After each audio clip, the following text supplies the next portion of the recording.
పిల్లలను పోషించెదను. పోషించెదను. పోషించెదను. దేవుడు మార్చి నెలలో మనకు వాగ్దానం చేశాడు. మీరు భయపడాల్సినటువంటి పని లేదు. మిమ్మలను, మీ పిల్లలను నేను పోషిస్తాను. మీరెందుకు భయపడుతున్నారు? మీ పిల్లల బాధ్యత నాది.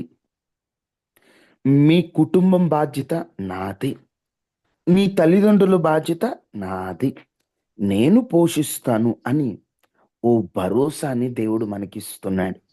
నేనున్నాను అని దేవుడు భరోసా ఇస్తే మనం భయపడాల్సిన పనే ఉందండి. పోషించే ఆయనున్నాడు కదా! ఆయన చూసుకుంటాడు. ధైర్యంగా ముందుకెళ్ళిపోండి ఈ నెలలో. కష్టపడండి. ఏ పని దొరికినా వెనకడుగు వేయకుండా కష్టపడండి. అమ్మా! ఈ పని చేయను, ఆ పని చేయను అని అనొద్దు. ఒక దొంగతనం తప్ప, ఒక తప్పుడుతనం తప్ప ఏ పని చేసినా తప్పు కాదు. కష్టపడండి. మీ కష్టాన్ని దేవుడు ఆశీర్వదించబోతున్నాడు. మనము ఇంట్లోనే కూర్చొని ఏం కష్టపడకుండా నన్ను పోషించయ్యా అని అనడం తప్పు. కొంతమంది అంటారు, నేను పనికెళ్ళి కష్టపడేటట్టయితే ఇక దేవుడు పోషించేదేముంది అంటే, నువ్వు ఎంత కష్టపడినా ఆయన దీవెన లేకపోతే, ఆయన కాపుదల లేకపోతే, ఆయన భద్రత లేకపోతే నీ కష్టానికి విలువుండదు. నీ కష్టానికి అసలు ఒక మాటలో చెప్పాలంటే, ఆ కష్టం అనేటువంటిది నీ యొద్దకు రాలేదు.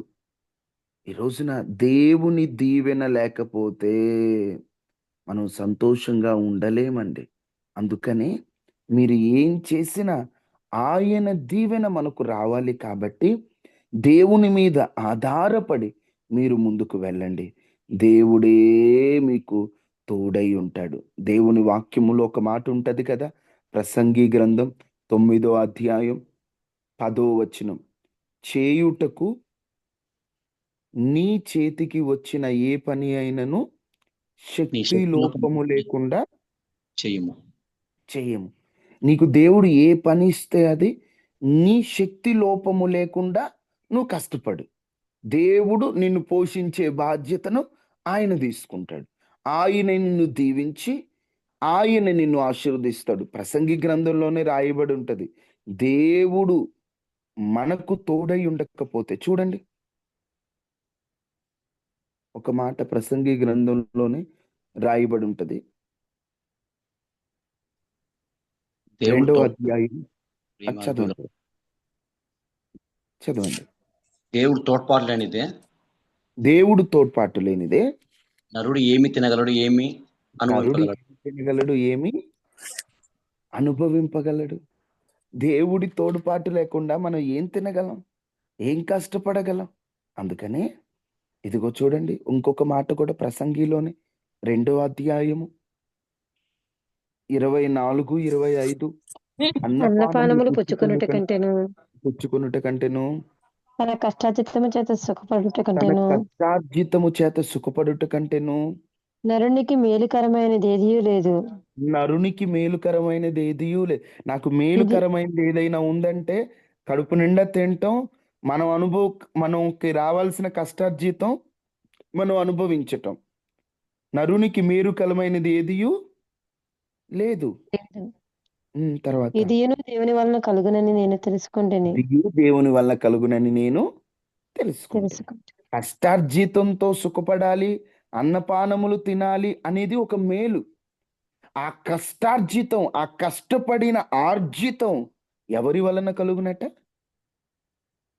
దేవుని వలన. దేవుని వలన కలుగును. అందుకని అక్కడ తర్వాత ఏమనుంటది? ఆయన ఆయన సెలవు సెలవు లేక, లేక భోజనము చేసి అబ్బా! ఆయన సంతోషించుట సెలవు లేక ఎవరికి భోజనం సాధ్యము? చేసి సంతోషముతో సంతోషించుట ఎవరికి సాధ్యం? దేవుడి సెలవు లేకపోతే, దేవుని కృపే లేకపోతే, దేవుని కాపుదలే లేకపోతే, నీవు కడుపు నిండా భోజనం చేయటం అది ఎవరి సాధ్యమవుతది?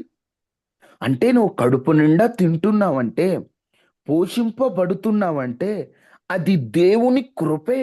మనిషికి ఇది అర్థం కావట్లేదు. నేను కష్టపడి పని చేస్తున్నాను, దేవునిదేముంది అంటాడు. ఒక అతను అంటాడు, బ్రదర్ మనం కష్టపడితేనే తిండి, మనం పనికెళ్తేనే జరిగేది. అలాంటప్పుడు ఇంక దేవుడితో ఎందుకండి? మనం కష్టపడకుండా దేవుడు ఏదైనా ఇస్తానంటే అప్పుడు దేవుడి సహాయం తీసుకుంటాం. మన కష్టం మనం పడాలి గదా! మనం పనులకెళ్ళాలి గదా! మనం ఉద్యోగాలు జేయాలి గదా! ఇంక దేవుడితో పనే ఉందంటే నువ్వు కష్టపడింది నీ నోటిలోకి వెళ్ళాలన్నా, నువ్వు కష్టార్జితం అనుభవించాలన్నా ఆయన సెలవుండాలని గుర్తుపెట్టుకో. ఆయన సెలవే లేకపోతే నువ్వు కష్టపడిందంతా వ్యర్థమైపోతుంది. జ్ఞాని తెలుసుకున్నాడు ప్రసంగి. ఇదిగో అంత జ్ఞానమున్న వ్యక్తి కూడా ఒకటే అంటున్నాడు. అన్నపానములు పుచ్చుకొనుట కంటే, తన కష్టార్జితం సుఖపడుట కంటే, నరునికి మేలుకరమైంది ఏది లేదు. అదే గొప్ప మేలు. ఇది ఈ దేవుని వలన కలిగిందని నేను తెలుసుకున్నా. జ్ఞానార్థం చేసుకుంటున్నాడు. ఈరోజు దేవుని విలువ మనుషులకు అర్థం కావట్లేదు. దేవుడి పోషణ విధానం మనిషికి అర్థం కావట్లేదు. దేవుడు నిన్ను పోషిస్తున్నాడు అంటే అంటాడు, నేను కష్టపడిందిగా నాకు వస్తుందంటే, ఆ కష్టపడింది కూడా చేతికి రాని వారు ఎంతో మంది ఉన్నారు. ఆ కష్టపడింది కూడా తెచ్చుకొని తినలేని వారు ఎంతో మంది ఉన్నారు. ఈరోజు 3 పూటల భోజనం నువ్వు చేస్తున్నావంటే, నీకు అన్ని సమృద్ధిగా కలుగుతున్నాయంటే, దేవుని దయ నీతో ఉన్నది కాబట్టే. దేవుని తోడ్పాటు నీతో ఉంది కాబట్టే నువ్వు కడుపు నిండా తింటున్నావు. ఇప్పటికైనా అది గ్రహించు. కష్టపడండి. దేవుడే మిమ్మల్ని పోషిస్తాడు. వాస్తవంగా భయపడకుడి, నేను మిమ్మల్ని పోషించదననే మాట యోసేపు తన సహోదరులతో అన్నాడు. సహోదరులు ఏమని భయపడుతున్నారు అంటే, ఏ దిక్కు నాకు లేదని భయపడుతున్నారు. దిక్కు మొక్కు లేని వాళ్ళమయ్యా, దిక్కు లేని వారిమని వారు భయపడుతున్నారు. యాకోబు చనిపోయాడు, తండ్రి లేడు, మా పరిస్థితి ఏంటి? మేము ఐగుప్తుకు వచ్చేసాం, మమ్మల్ని పోషించేవాడెవడు? యోసేపుకి మేము అన్యాయం చేశాం, యోసేపు మా మీద పగపడతాడేమో. ఒకటేమో తండ్రి లేడనే భయం, 2 చేసిన తప్పులు బయట పడతాయని భయం, తప్పుకు శిక్ష వస్తుందని భయం. అలాంటి భయములో గందరగోళములో ఉన్న తన సహోదరులతో చెప్తున్నాడు, భయపడకుడి, నేను మిమ్ములను మీ పిల్లలను పోషిస్తాను. ఆనాడు యోసేపు ఎలా మాట్లాడాడో, పరమ యోసేపుగా పిలువబడిన యేసుక్రీస్తు ప్రభు కూడా మనకు తోడై ఉన్నాడు. మనం భయపడాల్సిన పని లేదు.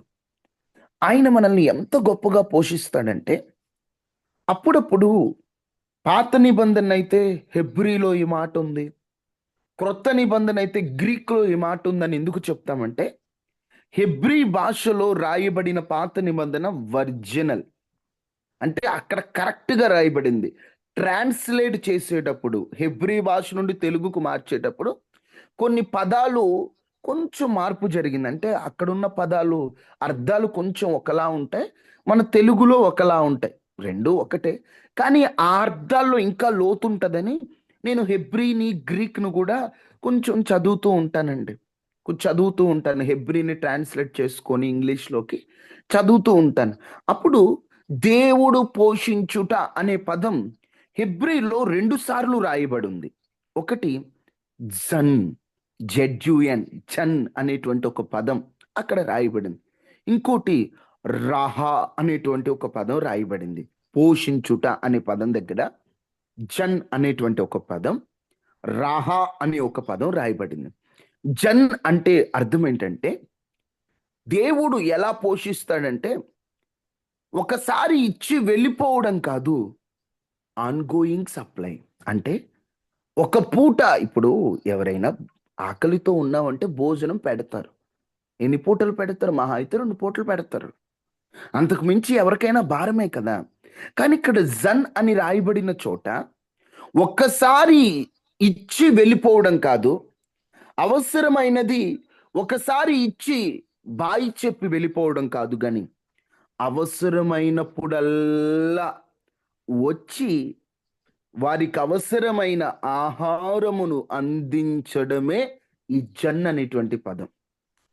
దేవుడు చేసేది అదే. ఎప్పుడో ఒకసారి వచ్చి హాయి చెప్పి ఏదో సాయం చేసి వెళ్ళిపోయేవాడు కాదు. అనుదినం నిన్ను చూస్తున్నాడు. నీ ఇంట్లో బియ్యం అయిపోతున్నప్పుడు నువ్వు ఆలోచిస్తావు, బియ్యం అయిపోతున్నాయి, చేతిలో డబ్బు లేదు, ఎలా తెచ్చుకోవాలని. నీ ఇంట్లో అయిపోతున్న బియ్యాన్ని నీతో పాటు దేవుడు చూస్తున్నాడు.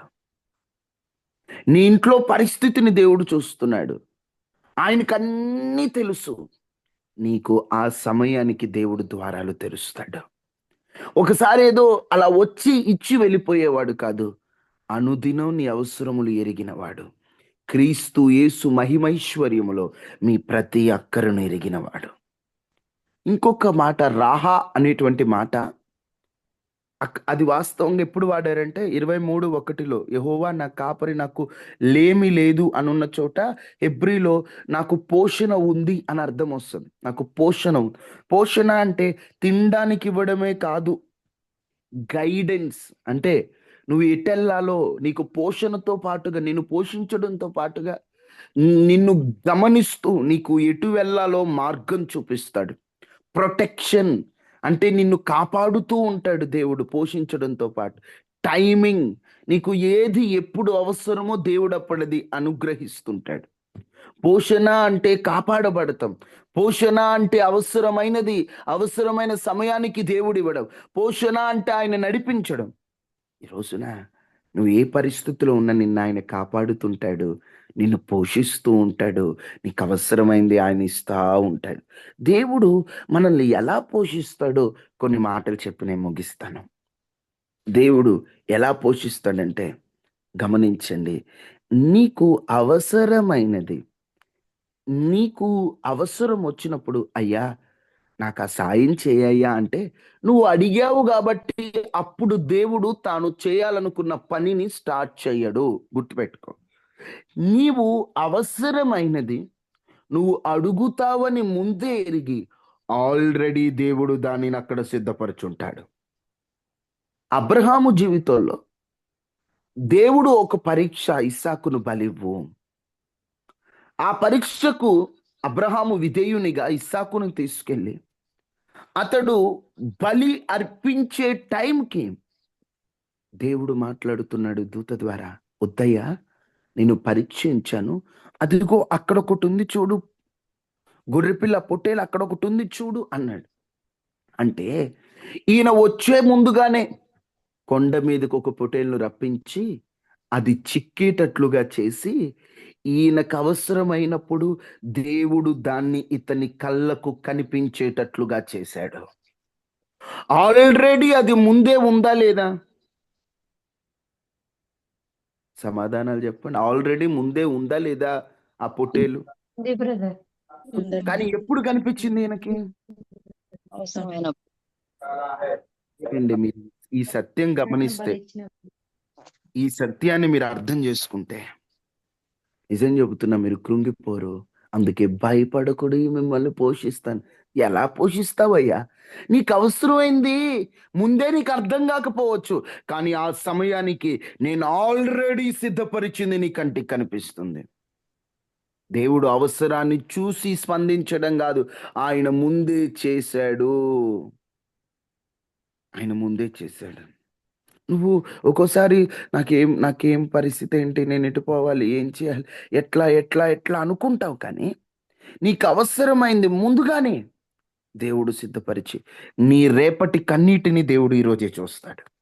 నీ రేపటి అవసరతను దేవుడు ఈరోజే చూస్తాడు. నీకు తెలియని భవిష్యత్తు దేవుడు ఎరిగి నా బిడ్డకి రేపు ఇది అవసరమట అని చెప్పి ముందుగానే దేవుడు ద్వారాలు తెరిచుంచుతాడు. నీకు వచ్చే పరీక్ష, నువ్వు పడే ఆర్థిక ఒత్తిడి, నీ కుటుంబ పరిస్థితి దేవుడు చూచి నీ రేపటి కష్టమునకు అవసరమైంది దేవుడు నీకు ఇవ్వబోతున్నాడు. నువ్వు కృంగిపోవాల్సిన అవసరం లేదు, నువ్వు అధైర్యపడాల్సిన అవసరం లేదు. అమ్మో నా పరిస్థితి ఏంటి అని నువ్వు భయపడాల్సిన పని లేదు. నీకు అవసరమైనది దేవుడు ముందే సిద్ధపరుస్తాడు. ఆయన చూసుకుంటాడు. నీకెప్పుడు ఏది సహాయం చేయాలో దేవుడు ఆ సహాయం చేస్తాడు. సమస్యలో పడకముందే దేవుడు సొల్యూషన్ ఆల్రెడీ అక్కడ సిద్ధపరిచి ఉంచాడు. ఎంత గొప్ప దేవుడు అంటే, ఆయన ప్రక్రియ ఎంత గొప్పదండి.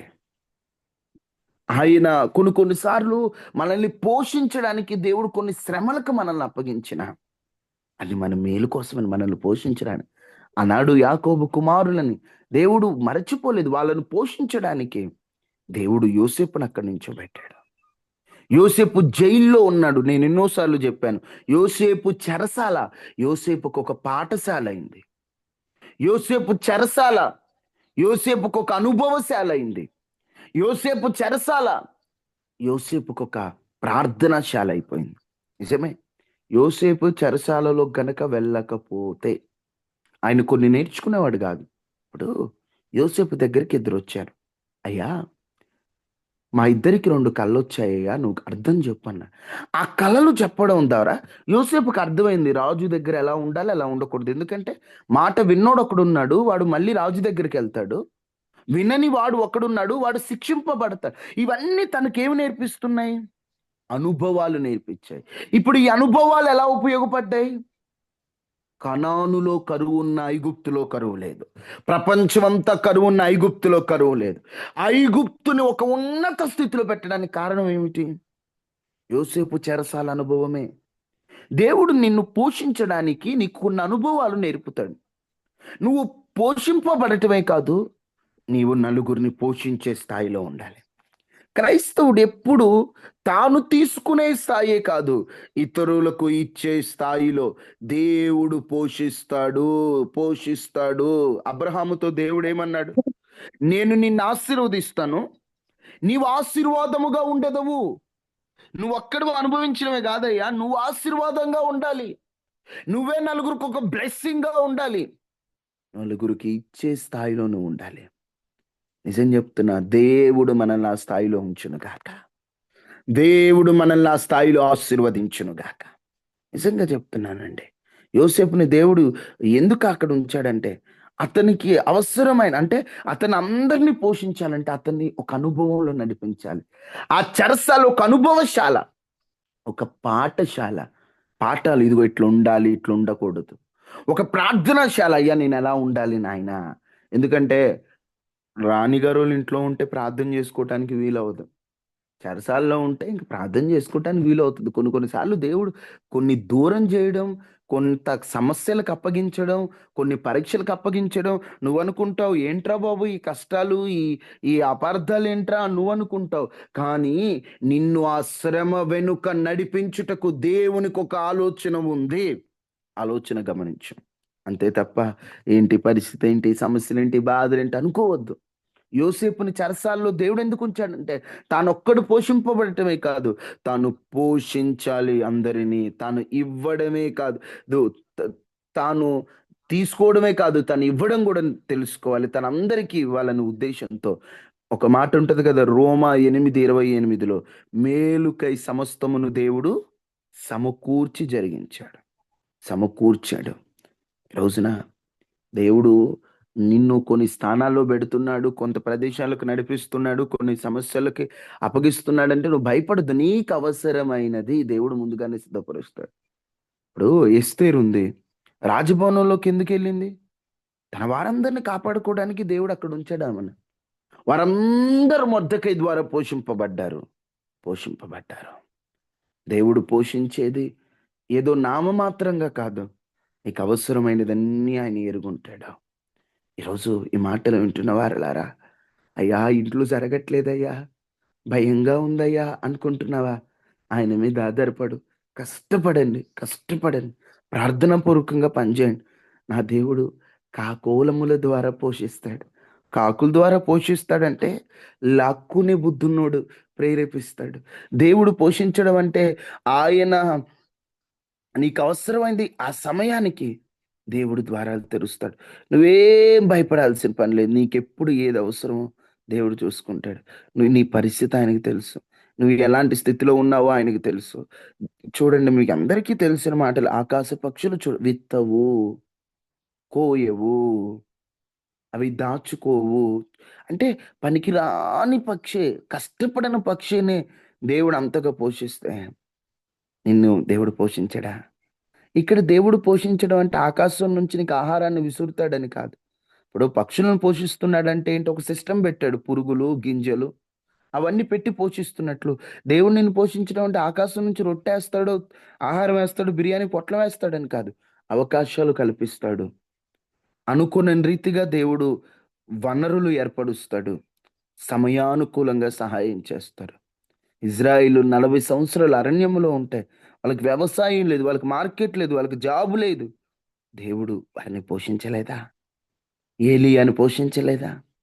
యోసేపును పోషించలేదా? ఒక బీద విధవరాలను దేవుడు పోషించలేదా? భర్తను కోల్పోయిన వ్యక్తిని దేవుడు పోషించలేదు. ఈరోజు నువ్వు అనుకుంటున్నావు, నా కుటుంబ పరిస్థితి ఏంటో, రేపటి రోజు నా పరిస్థితి ఏంటో, నేను అసలు ఇంట్లో వాళ్ళకి సహాయపడలేకపోతున్నాను, నాకు చాలా ఇబ్బందిగా ఉంది, నేను పోషణకు ఇబ్బంది పడుతున్నాను అంటున్నావు. నువ్వు కష్టపడు, దేవుడు మార్గం తెరుస్తాడు. ప్రకృతి ద్వారా పోషిస్తాడు, ప్రజల ద్వారా పోషిస్తాడు, ప్రక్రియ ద్వారా పోషిస్తాడు, ప్రత్యక్ష అద్భుతం ద్వారా పోషిస్తాడు. దేవుడు పోషించడం అంటే డబ్బు ఇవ్వడం, ఆహారం ఇవ్వడం కాదు. నీకు అవసరమైనంతా ఆయన చూసుకుంటాడు. కృంగిపోవద్దమ్మా, భయపడొద్దమ్మా. ఈ మార్చి నెలలో దేవుని వైపు చూడండమ్మా. నా దేవుడు అద్భుతాన్ని చేస్తాడమ్మా. దేవుడి వైపు చూడండి, దేవుడి వైపు చూడండి. ఆయన వైపు చూచిన ఆయన పిల్లల్ని ఆయన అనాథలుగా విడవడు కదా. ప్రార్థన చేసుకుందామా? ఈరోజు విన్న చిన్న వర్తమానమే, నిన్నటి కంటిన్యూస్ అంతే. భయపడకుడి, ఈరోజు చెప్తున్నాడు, భయపడొద్దు, నేను పోషిస్తాను నిన్ను. ఎవరు చెప్తున్నారు ఈ మాట? సర్వశక్తిమంతుడు చెబుతున్నాడు. ఎవరు చెప్తున్నారు ఈ మాట? సర్వాధిపతి చెప్తున్నాడు. ఎవరు చెబుతున్నారు ఈ మాట? సర్వాంతర్యామి చెబుతున్నాడు. ఎవరు చెప్తున్నాడు ఈ మాట? గొప్పవాడు చెప్తున్నాడు. నిజమే, మన పరిస్థితులు చాలా ఘోరంగా ఉన్నాయి, కాదనట్లేదు. కానీ ఆయన వైపు చూద్దాం. నేనే నమ్ముకున్నానయ్యా, నీవే ఏదైనా చేస్తావని నీ వైపుకు చూస్తున్నానయ్యా అని అందరూ ప్రార్థన చేసుకుందామా? ప్రార్థన చేసుకుందామా? కళ్ళు మూసుకోండి, మోకరించండి. ఏ స్థితిలో ఉన్న కన్నీటితో చెప్పండి దేవునికి.